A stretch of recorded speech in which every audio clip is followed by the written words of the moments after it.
जी hello दोस्तों, मैं हूं कमर शीमा। और दोस्तों, जिस तरह कि आप देख रहे हैं, मेरे साथ मौजूद हैं साजिद ताड़ साहब। सबसे पहले तो आपके वक्त का बहुत शुक्रिया sir. My pleasure. Thank you, Chima sir.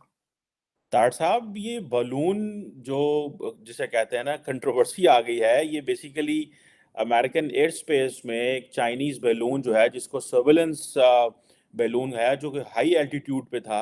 और बेसिकली तो कहा जा रहा है कि ये पूरे नॉर्थ अमेरिका की जो है वो कर रहा था, इंटेलिजेंस गैदरिंग कर रहा था। और secretary of state Antony Blinken ने चाइना का दौरा करना था, जो कि 5 फरवरी को ताड़ साहब शुरू होना था। और वो जो दौरा है वो उन्होंने ख़त्म कर दिया है। सेक्रेटरी ऑफ स्टेट ने ये कहा है कि ये चाइनीज़ जो अमेरिकन सॉवरेनिटी की वॉयलेशन की है चाइना ने।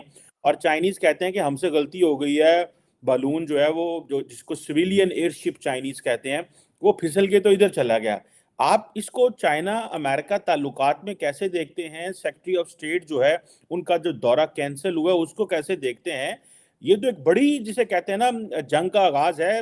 अमेरिकन तो समझते थे कि अटलांटिक ओशन इतना बड़ा, यहाँ पे आते ही कोई नहीं है। तो अब तो चाइनीज, रशियंस तो जो है वो क्यूबा तक पहुंचे थे, चाइनीज तो अमेरिका के अंदर आ गए। बिल्कुल। चीमा साहब, इसके ऊपर खासकर क्योंकि अमेरिकन फॉरेन पॉलिसी और इस सारे जो करंट अफेयर है, जो this is my favourite subject. मैं 2-3 दिन से बड़ा रिसर्च इस पे कर रहा था। आप चाइनीज कहते हैं कि स्लिप होगा आ गया, पीछे दूसरा बलून भी आ गया जो साउथ अमेरिका के ऊपर इस वक्त फिर रहा है। और मैं पूछना ये चाहता हूं टोनी बिल्किन साहब से कि टोनी बिल्किन साहब, वो अलास्का से पूरे कनाडा से होके बिल्कुल बिलिंग्स, जो टाउन है जिसका नाम है बिलिंग्स मोंटाना, एग्जैक्टली वहां पे आ गया जहां आपके न्यूक्लियर मिसाइल्स हैं, जो इंटरकॉन्टिनेंटल मिसाइल्स हैं, उनके ऊपर आ गया बिल्कुल बनू। वो स्लिप होके चाइना से इधर फिर रहा है, बिल्कुल एग्जैक्टली उस पिन पॉइंट जगह पे आ गया। दर हकीकत मैं चीमा साहब इसके पीछे सारी चीजें आपको बताना चाहता हूं कि इस वक्त अमेरिका इतना मजबूर, लाचार, होपलेस, हेल्पलेस क्यों है, और इसका आगाज किस तरह हुआ था। इस वक्त अमेरिका में देखा जाए तो गवर्नमेंट चला रहे हैं ओबामा साहब, क्योंकि जो हमारे जो बाइडन है वो तो उनकी सेहत भी इजाजत नहीं देती है। और जितनी कैबिनेट है वो सारी की सारी ओबामा ने हैंड पिक करके तो इनको पकड़ाई है, इंक्लूडिंग टोनी बिल्किन साहब। अच्छा, उसमें अब ओबामा साहब की फॉरेन पॉलिसी क्या थी? उनको अमेरिका के अंदर कहा जाता है अपोलोजेटिक गवर्नमेंट। वो जहां जाते थे अपनी स्पीच माफी से शुरू करते थे कि हमें पिछली माफी दे दे, आइंदा हम ऐसे नहीं करेंगे। और दूसरा, उनका अमेरिका के साथ, अपनी कौम के साथ वादा था कि मैं अमेरिका के फंडामेंटल्स चेंज कर दूंगा, उन्होंने कर दिए। अब इस वक्त अमेरिका इतना कैलकुलेटेड हो चुका है, इतना लोग इसको प्रेडिक्टेबल हो चुका है, इतना। सबसे पहले तो पुतिन ने कैलकुलेट किया था ओबामा साहब को सीरिया में, जहां वो रेड लाइन ड्रा करते रहे लेकिन कर कुछ ना सके। उन्होंने वहां पे अपनी नेवल बेस बना ली और दनाते फिर इस वक्त सीरिया उनके कब्जे में है। ईरान के बंदे वहां खुले फिर रहे हैं, बल्कि उनका एक पूरा ब्रिगेड वहां सर्व कर रहा है। तो वहां से इन्होंने इनको देख लिया कि अमेरिकन अंडर ओबामा पॉलिसी और Obama doctrine, they can not fight, they are not interested in fight. दूसरी कैलकुलेशन हुई है अफगानिस्तान के अंदर। जब ये माफिया मांगते $25 बिलियन का सामान वहां छोड़ के अपने बच्चों की लाशें कंधों पे उठा के जब भागे हैं, तो दुनिया ने कैलकुलेट कर लिया था, प्रेडिक्ट कर लिया था कि दिस इज इट। अब आज मैं हैरान इस बात पे हूं कि सिविलियन ने उसको देखा है बलून को बिलिंग्स मंटाना में। ये पता नहीं सोए पड़े सारे ये। और सबसे बड़ी बात है कि बार बार चीखते हैं, कहते हैं 60,000 फीट बुलंदी पर था, वो 40 पे था। आम कमर्शियल जेट लाइनर 37,36,37,000 तक तो कमर्शियल जेट लाइनर जाता है। 40,000 फुट की बुलंदी पे बलून था, और ये पता नहीं इतना बरवाना पीते हैं, इनको समझ नहीं आती कि देखना किस तरह, बलून ही नहीं नजर आ रहा। और वो तो काफी दिनों से फिर रहा है ऊपर। मेरा मतलब ये नहीं को रैंडमली आ गया, उसके ऊपर सोलर चीजें लगी हैं, सारा कुछ। इस हाईली साइंटिफिक चीज है जो उड़ रही है। और दूसरा बलून भी पीछे अब साउथ अमेरिका आ गया, उसको क्या करेंगे ये? और अलास्का से होके कनाडा के ऊपर घूम रहा है। मैं तो as an American sitting in Washington DC में तो डर रहा हूं कि इसी तरह मजाइल आने शुरू हो गए थे। ये तो नशे फिर दिन पे जा रहे, ये तो ड्रंक ना, नशा ने इतना वीड पीते हैं। 55% यूज राइट नाउ, प्राइड के साथ कहते हैं दे आर स्मोकिंग मरवाना। 55% यूथ। और दूसरा मैं बताना चाहता हूं कि फॉरेन पॉलिसी के हालात ये हैं कि एलाइज अपने हल खुद ढूंढ रहे हैं। Germany directly talking to Russia, the European directly talking to Russia अपने मसाइल हल करने के लिए। सऊदी अरेबिया जो इनका एलाइज था मुंह पे थप्पड़ मार रहा है इनके। जो बाइडन जब गया Saudi Arabia, while he was still in Saudi Arabia, तो मोहम्मद बिन सलमान ने कहा था कि we will not increase a single drop of oil. उसने इतना भी नहीं वेट किया था कि बाबा जी जहाज चढ़ जाए, उसने बैठे बैठे कह दिया। जिसके बाद जब प्रेसिडेंट शी वहां पे गए, उनका इस्तकबाल देखें किस तरीके से उन्होंने किया। They are directly talking to China, directly talking to Russia. तो दूसरी flavour, India is buying oil from Russia, refining it and selling to America. ये फॉरेन पॉलिसी देखें। सबसे बड़ी फ्लेवर मैं समझता हूं कि इमरान खान साहब जैसा बंदा साइफर इनके मुंह पे बार बार मार रहा है। ये देखो साइफर साइफर रिजीम चेंज, कोई जवाब नहीं दे सके उसका। दूसरा थप्पड़ अभी पाकिस्तान ने फिर दोबारा मारा है कि हम रशिया से तेल लेंगे, पैसे चाइनीज करेंसी में देंगे। अब बलून छोड़ के मैं समझता हूं कि जो कुछ भी जो कोई रशिया कर ले, चाइना कर ले, they have lost the will to win the game. अब उसकी सबसे बड़ी रीजन बताता हूं आज अमेरिका के अंदर हो क्या रहा है। यहां पे हर स्कूल के अंदर लिबरल सोशलिस्ट प्रोग्रेसिव प्रोफेसर सारा दिन बच्चों को बताते हैं what America has done to you, America is a bad place to be, America is a racist place, America is not good, America name itself is racist, the word White House is racist, American flag is racist, American यहां पे statues आपने देखे, statues गिरा गिरा के जो करते रहे, बॉर्डर खोल दिए उन्होंने बिल्कुल, कहते हैं सर, कहते हैं they are coming home, the Spanish people, Mexican they are coming home, let them come. अगर ये फिलॉसफीज चलेंगी तो फिर यही होगा। बलून क्या होना है, तो कुछ नहीं, रोज मैं कहता हूं दिन में 10-10 बलून आ जाए, they don't care. Ivy League स्कूलों में चले जाओ, वहां पे सारे चाइनीज और इंडियन बैठे हैं, अपने बच्चे तो सारे इनके वीड पी रहे हैं। तो दर हकीकत जब कौमें विल छोड़ दें, और बल्कि मैं सबसे हमेशा ये कहता हूं कि रीसेंट वियतनाम में और अफगानिस्तान में जो चीजें इनके वार स्कूलों में अभी मेरा ख्याल सही तरीके से पढ़ाते नहीं है कि you don't fight the Wars with armaments and things, you fight the Wars with will. Innovation थी 18वीं सदी की, हर चीज अमेरिका से इजाद होती थी, अब कुछ इजाद नहीं हो रहा, यहाँ पे कुछ भी इजाद नहीं कर रहे इस वक्त। इनका दे have lost the will of it. अब सिर्फ चल रहा है, अगर मुझसे पूछें तो सिर्फ चल रहा है जुकरबर्ग, मेरा ख्याल फेसबुक की वजह से, ट्विटर की वजह से ये चल रहे हैं। यही बड़ी सबसे इंडस्ट्री अब इनकी, मेरे ख्याल में ये हॉलीवुड है। अब इनके पास कोई नई चीज इजाद करने के लिए कोई नहीं है, ना दुनिया को कुछ देने के लिए है, ना बनाने के लिए है। They have drop the towel. अब मैं दूसरी सबसे बड़ी कैलकुलेशन की बात बताता हूं, चाइनीज बलून क्यों आ रहे हैं, दूसरी वजह भी बताता हूं। सर चाइनीज को यह पता है कि हंटर बाइडन कौन है। हंटर बाइडन ने पैसे यूक्रेन से बनाए हैं, हंटर बाइडन ने रशिया की मॉस्को की मेयर से बनाए हैं, और अपनी चाइनीज कंपनियों के साथ एम्बेडेड था। वो बिलियंस डॉलर्स उसने चाइना से बनाए, तो उन्हें नहीं पता कि इनकी लिमिट क्या है, what kind of mindset they have. They are embedded, they are up till nose, they are in corruption. तो अब वो बलून छोड़ के जो मर्जी भेजे, they know it what kind of people they are, who is sitting on the wheel, who is sitting on the driving seat, they know exactly. वो इस वक्त अगर मुझसे पूछे, अफगानिस्तान आखिरी चीज था, मेरा ख्याल एक काफन का आखिरी नेल था अफगानिस्तान। उसके बाद दुनिया ने देख लिया कि they are no more, they are not the, they lost the status of their being a sole superpower on the planet in Kabul, and they lost to the people they are still riding on the donkeys. This is what this will be taught in the future in army schools, in the State Department. This is that they will tell them that we lost the war. First war इन्होंने lose की थी हो Chi Minh से, Vietnam में। Second war they lost from the people, and especially to the person who has never traveled outside of Afghanistan, the people on the donkeys. They lost. This is what they will teach in the army schools and the State Department in the future, relating foreign policy. Foreign policy एक होती चीज, चीमा साहब इन्होंने कोशिश बड़ी की। इन्होंने जब जापान के ऊपर एटॉमिक एक्सरसाइज की थी ना, उसके बाद धाक थी, इनका डर था, खौफ था दुनिया में।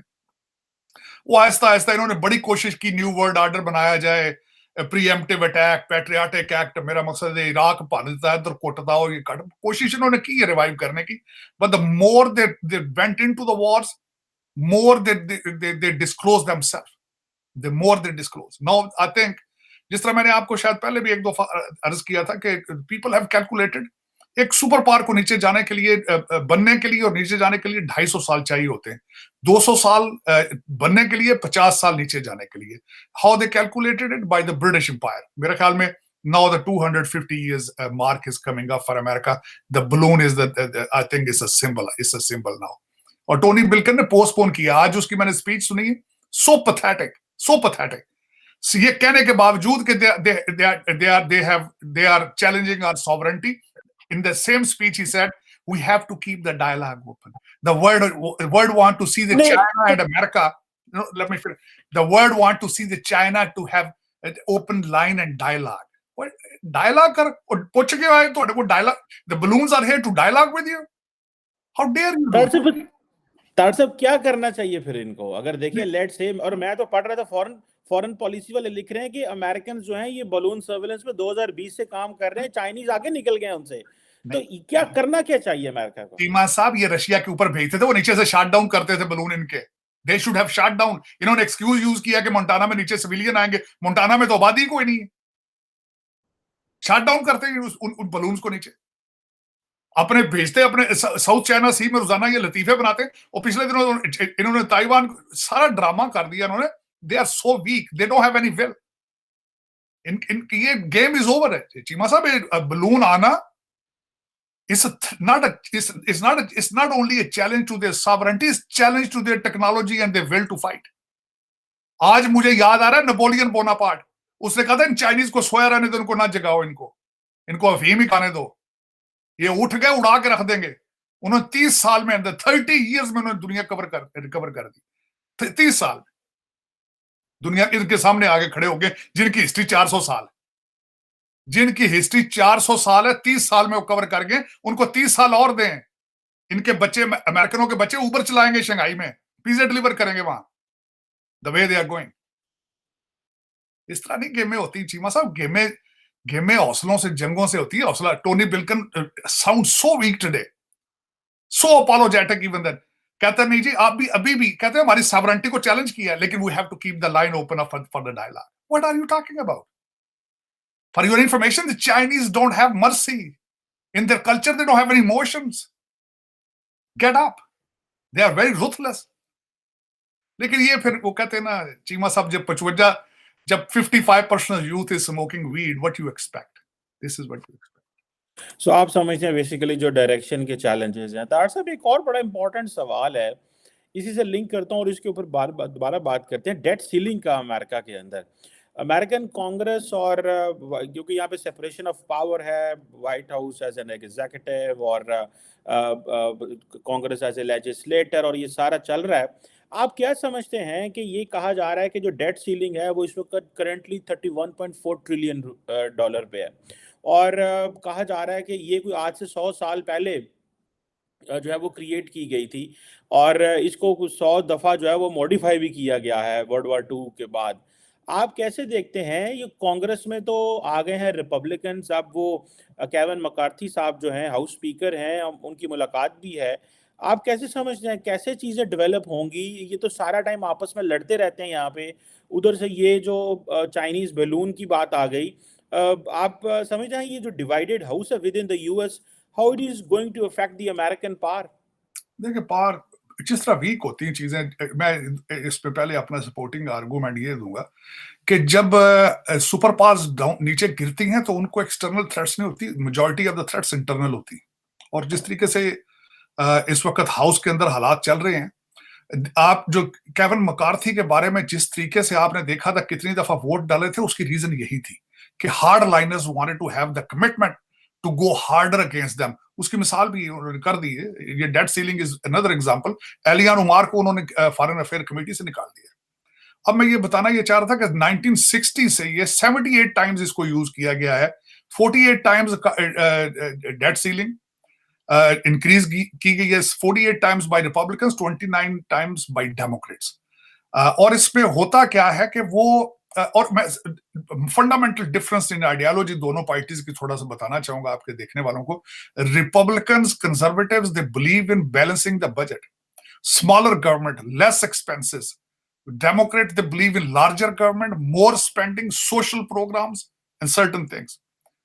अब उसके अंदर इस वक्त हालात जो सबसे बड़ा इशू इस वक्त चल रहा है कि यहां से पैसे $68 बिलियन पहले यूक्रेन को दिया गया, उसके बाद 38 बिलियन अभी मजीद ये मांग रहे हैं यूक्रेन को देने के लिए. उसके बारे में केविन मैकार्थी के इलेक्शन से पहले इन्हीं की एक बात बड़ी मशहूर हुई थी कि we can not give them the blank cheques, we can not give them blank cheque to Ukraine. Corruption में इन्वॉल्व है. आपको शायद मैं ये भी यहां ऐड करना चाहूंगा, 7-8 बंदे अगले दिन उनके यूलेंस्की ने अपने कैबिनेट से निकाले हैं, those were involve in corruption. मैं गारंटी कर देता हूं एक और आपको चीज, यहाँ पे ये मिसाइल दे रहे हैं, ये टैंक्स दे रहे हैं, ये सारे ब्लैक मार्केट में बिकेंगे भी थोड़ा सा बाद. Ukrainians, they are notorious in Europe for being corrupt. जितना पैसा जा रहा है सारे का सारा दुबई जाएगा या मास्को पहुंच जाएगा या लंदन पहुंच जाएगा, पता है इनको भी है. हो सकता है इनके साथ भी कोई अंडर बाइडेन जैसे साथ कमिश्नर भी ले रहे हो, क्या पता इस चीज. लेकिन उसमें चीमा साहब मैं जो बात ये कर रहा था कि इस वक्त सोशल सर्विसेज के हालात ये हैं, ये जो बजट है जो इन्होंने रिसेंट दिया है, Republicans I think they are on the right side. इन्होंने इतना पैसा सोशल सर्विसेज पे दे रहे हैं कि जिसका अंदाजा कोई नहीं. यहां बाल्टीमोर सिटी में जहां मैं बैठ के अभी बाल्टीमोर के नजदीक बात कर रहा हूं, चीमा साहब वहां पे दिन में जाना इस सिटी के अंदर is almost impossible because bullets are flying. Every precinct, every police station is shot. 50 to 60 police officers, they are resigning because the policing they are so demoralized. $2 million city को दिया गया है कि यहाँ पे वैक्स म्यूजियम बनाया जाए जितने गोलियां चल रही हैं सुबह शाम, और ऐसे ऐसे लतीफे बनाते हैं. खाने का बंदोबस्त. मैं एक और चीज यहाँ पे ऐड करना चाहूंगा, आप उसके बाद देखते हैं डेट सीलिंग का, उसमें चीज आ जाएगी. एक जोक है, किसी ने इलेक्शन लड़ रहे थे, किसी रिपब्लिकन से पूछा कि आप इलेक्शन जीतोगे तो क्या करोगे. उसने कहा if I win the election I will help the poors. यही क्वेश्चन उसने डेमोक्रेट से किया कि if you win the election what you gonna do. उसने कहा if I win the election I will help myself. So they are helping themselves under this debt ceiling, they are helping themselves. अब वो किस तरह कर रहे हैं helping themselves. अब अमेरिका के मैं जो सबसे बड़े इश्यूज इस वक्त बताने की कोशिश करता हूं, work from home is a part of the culture now. Indirectly it means nobody is working. आप किसी गवर्नमेंट ऑफिस में फोन कर लें, nobody is picking up the phone. दूसरी मूवमेंट इस वक्त चल रही है to have a 4 days week. जिस स्टेट में हम बैठे हैं, स्टेट बिजनेस पीपल को सब्सिडाइज कर रही है कि लोगों को 4 दिन काम कराओ, 3 दिन छुट्टी दो, गवर्नमेंट पैसे देगी. इसको मेरी नजर में एज अ पॉलिटिकल साइंटिस्ट मैं इसको सोशलिज्म कहूंगा कि गवर्नमेंट पैसे देगी एम्प्लॉयर को कि तुम ये पैसे हमसे ले लो गवर्नमेंट से, इन लोगों को 4 दिन काम कराओ. तो this when these kind of programs government subsidize and pay, then the debt ceiling, regardless कितने भी हो जाए डेट सीलिंग, चाहे ट्रिलियन छोड़ के कुछ 100 ट्रिलियन कर लें फिर भी पूरे नहीं होंगे, क्योंकि इनके हालात ये हो चुके हैं. अमेरिकन, मैं अब एक और चीज कोट करना चाहूंगा. इलान मस्क ने एक दफा आज से कुछ महीना डेढ़ पहले कहा था कि my plants in China they are working 24/7 and an American on the other side they are finding an excuses not to come to work. मैं जहां मेरे अपने इंस्टीट्यूशन के अंदर लोगों को हायर किया जाता है, हफ्ते बाद जॉब छोड़ जाते हैं, रीजन कहते हैं इट्स टू मच वर्क. तो ये दिस इज व्हाट मैंने जिस तरह आपको पहले अर्ज किया था कि इस वक्त ये देखें अगर डेमोक्रेट पार्टी वाकई इलेक्शन जीती है तो एक और लम्हा फिक्रिया है, वो ये है कि आधा मुल्क सोशलिज्म चाहता है. अगर चाहता है तो let them have it. If they want to become Venezuela, if they want to become North Korea, let it be. लेकिन चीमा साहब ये डेट सीलिंग है, 2 चीजें फंडामेंटल इसमें अगर देखा जाए, ये तो गवर्नमेंट शटडाउन और ये डेट सीलिंग जो है they are similar to each other. लेकिन डेट सीलिंग जो इसको इंक्रीज की जाएगी. जेनेट येलन हमारी सेक्रेटरी ऑफ ट्रेजरी है, उन्होंने अगले दिन बयान दिया है कि अगर जून तक हम किसी पॉइंट पे ना पहुंच सके, जून तक if we don't negotiate and come to the conclusion, we might have to go bankrupt, which होगा नहीं. लेकिन ये कि हालात खराब हैं कि इतना कर्जा है अमेरिका का और यहाँ पे मैन्युफैक्चर कुछ भी नहीं हो रहा, इनोवेशन खत्म हो चुकी है. और मैंने बताया कि इस वक्त सिर्फ सोशल या जुकर फेसबुक से पैसे मार रहे हैं, ट्विटर को प्रोडक्ट तो मुझे तो नजर नहीं आ रही कोई प्रोडक्ट बनती हुई। अगले दिन इन्होंने अपना कोई सैटेलाइट स्पेस में भेजने की कोशिश की है, वो उठ ही नहीं सका, वो नीचे से ऊपर जा ही नहीं सका। किसी और कंट्री से इन्होंने मदद मांगी है तो वो किसी से मंगाया और कोई सैटेलाइट, उससे मदद ली। ओरिजिनल रीजन ये है कि माइंडसेट चेंज हो चुका है। माइंडसेट, इंटाइटलमेंट्स, घर बैठ के सोशल सर्विसेज, मेरा मतलब शेयर्ड इकोनॉमी। देखे ना, ये पिछली दफा जब बिल क्लिंटन, ओबामा ये चाहते थे शेयर्ड इकोनॉमी, ऊबर हो, पूरे मैं छोटी सी एक मिसाल देना चाहता हूँ कि आज से 1 साल पहले टाइम मैगजीन ने पिक किया था the happiest country in Europe, Denmark.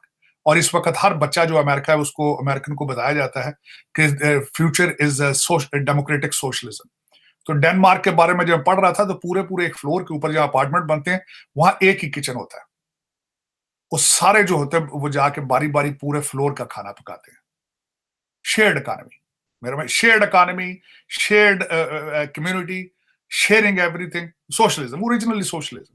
हालांकि ये नहीं पता, ये इक्वालिटी और सारी चीजों की बात करने वाले ने ये नहीं पता nature is making you differently. somebody is whiter, somebody is darker। हमें से मेरे ख्याल में जिस तरह ही होता है, अमीर लोगों के बच्चे जब बोर हो जाते हैं ना तो वो गरीब लोगों की बातें करना शुरू कर देते हैं। जिस तरह जॉन एफ कैनेडी था तो वो गरीब लोगों की बातें शुरू कर देता। यहाँ पे भी रिवाज है, बिलियनर जो होंगे वो हमेशा बात इक्वालिटी की करनी शुरू कर देते हैं। वो कहते हैं नहीं जी, गरीब आदमी, 2 बच्चे जाके इथियोपिया से अडॉप्ट कर लेंगे आके, as a just to show up people how sympathetic I am, how sensitive I am. लेकिन जेट अपने होंगे, गाड़ियां अपनी होंगी। अब 50-50 एकड़ के घरों में रहने वाले लोग जो है ना, गरीबों की बात करते हैं, इट लुक्स फनी। बिल्कुल सही कह रहे हैं तार साहब। ये जो हम बैलून की बात कर रहे थे और बात यहाँ आई, बैलून के हवाले से कहा जाता है कि रशिया जो था, अमेरिका जो था, उसने 1960 में एक U-2 स्पाई प्लेन इंसिडेंट हुआ था वर्ल्ड वॉर टू के दौरान, सॉरी कोल्ड वॉर के दौरान।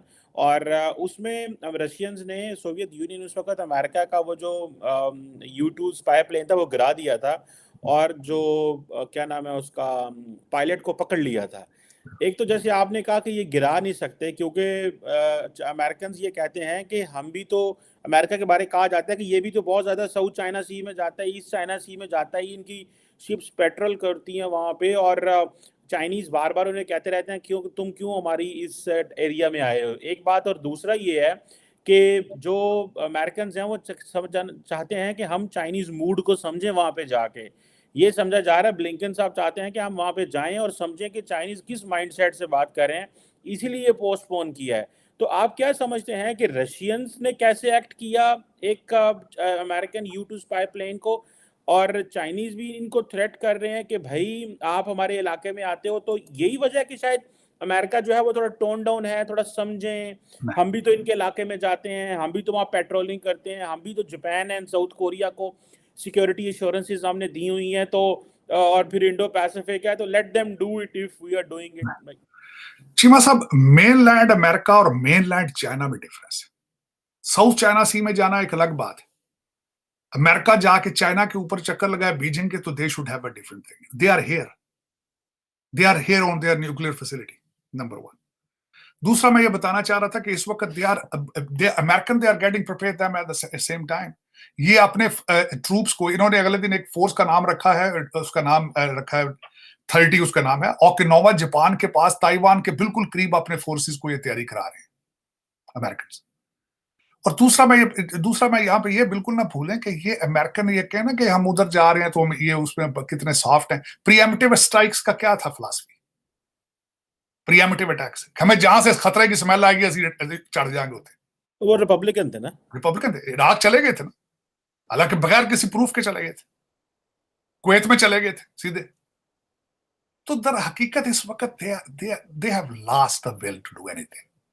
प्रीएम्प्टिव स्ट्राइक के उस फिलॉसफी के जरिए 3-4 मुल्कों को प्लेन ग्राउंड कर देना, मिलियंस ऑफ मुसलमानों को मर्डर कर देना, मिलियंस, सिर्फ प्रीएम्प्टिव अटैक पे कि हमें सन स्मेल आ रही थी इधरों। तो आज अपने मेन लैंड अमेरिका के ऊपर, बिलिंग्स मोंटाना के ऊपर बिल्कुल इस तरह से सिविलियन देख रहे हैं। ये स्वाय वीकनेस के और कुछ भी नहीं है चीमा साहब। ये बहुत बड़ा इंटेलिजेंस फेलियर है तार साहब, इसमें कोई शक नहीं। इंटेलिजेंस फेलियर नहीं है, विल फेलियर है। इंटेलिजेंस फेलियर मैं नहीं कहूंगा, विल फेलियर है।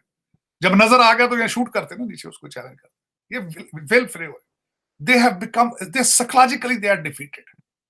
और मैंने उसी दिन अंदाजा लगा लिया था जब जिस दिन अपने बच्चे, बड़े यंग बच्चे थे, 18-19 साल के फौजी जब मरे थे काबुल, उनकी डेड बॉडियां लेकर आए थे यहाँ पे, मैंने उसी दिन देख लिया था they are over with it. जब मिन्नतें कर रहा था सीआईए का चीफ जाके उधर काबुल में मिन्नतें कर रहा था, एक हफ्ता और दे दो, एक हफ्ता और दो, उसने कहा get the hell out of here, it's not a deadline, it's a red line. तार साहब एक और सवाल आपसे करना चाहता हूँ, आखिरी सवाल करना चाहता हूँ।